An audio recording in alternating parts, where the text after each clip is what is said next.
Hi, my name is Stephen Norris. I'm currently the Chief Sport Officer at Winsport, Winter Sport Institute in Calgary, Alberta. I'm an erstwhile sports scientist and a bit of a jack of all trades.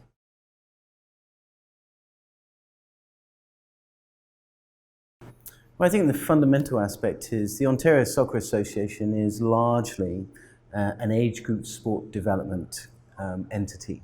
And with that comes great responsibility because we as adults are really charged with the responsibility of looking after and helping to nurture children and youth.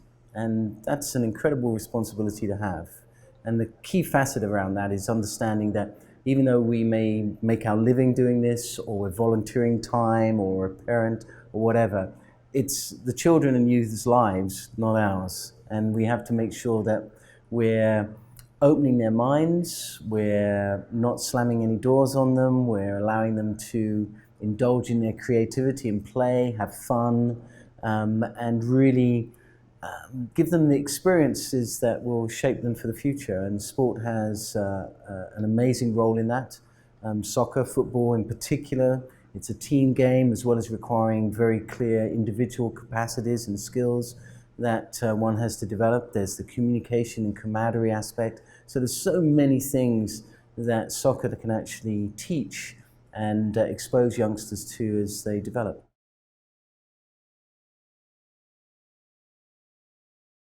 Well, I mean, obviously we get to see the adult game, male and female, international as well as domestic, all the time, but we don't really see children's sport and much youth sport on television. And we forget that children and youth it's an overused phrase, but it's an important one. They're not miniature adults. They're going through different development processes, they have different ways of thinking, even things that motivate someone under the age of 10 compared to someone between 10 and 20. They're quite different. And they're finding their way in the world. They've got to deal with the challenges of growth.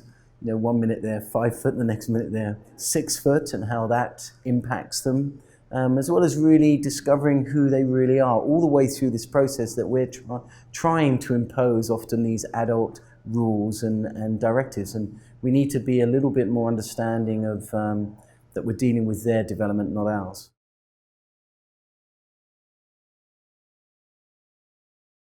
That's absolutely crucial. I mean, the alignment of principles and values and understanding is crucial. And the other thing is parents do put their children into programs. They have a right to expect that the people they're putting their children in the hands of are qualified and have a particular way of doing things. And I think that's up to parents to ask about that. You know, they are a consumer. But by the same token, once parents do that, then they should understand and respect, if you like, the knowledge and expertise of the people involved in soccer. And at times, that's where the conflict can come adrift. People don't have the same values, or everyone's an expert, and that, of course, isn't true.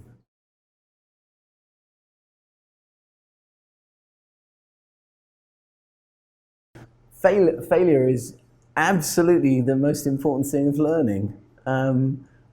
I don't know if you can actually really, or maybe I'm talking out of turn here, but I don't know if you can actually learn without failing.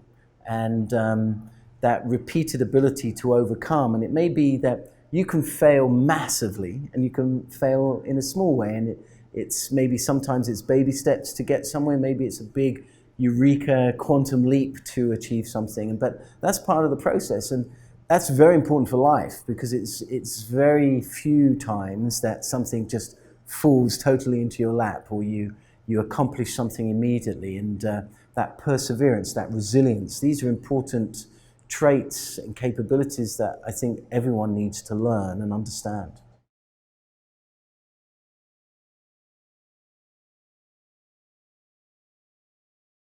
Well, here's the thing about that, and I do have very strong views in that it's not so much the lack of, or the removal of scoring that's the issue. That really is the hang-up of the adults. That has nothing to do with children. I guarantee the children have a rough idea of what the score might be.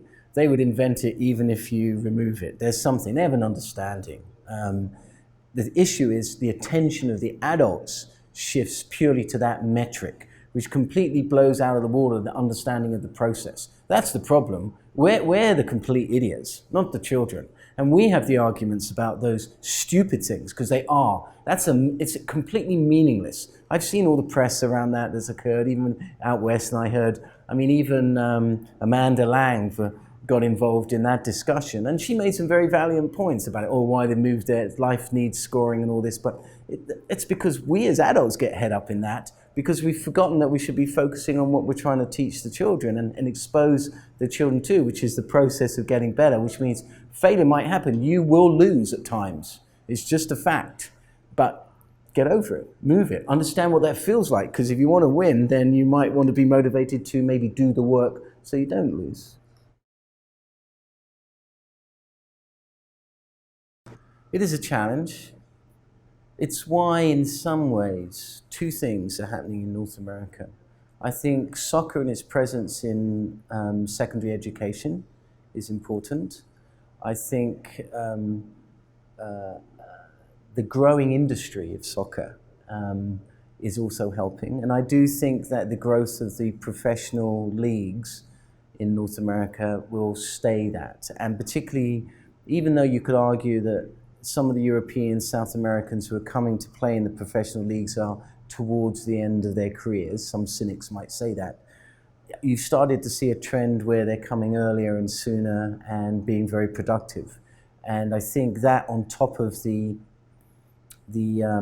indigenous growth, so the locals, whether they're Canadians or the US, Mexico for many years now, it's interesting that we've kind of ignored Mexico a little bit and the domestic component. And I think Canada and the United States could piggyback a little bit more off of Mexico.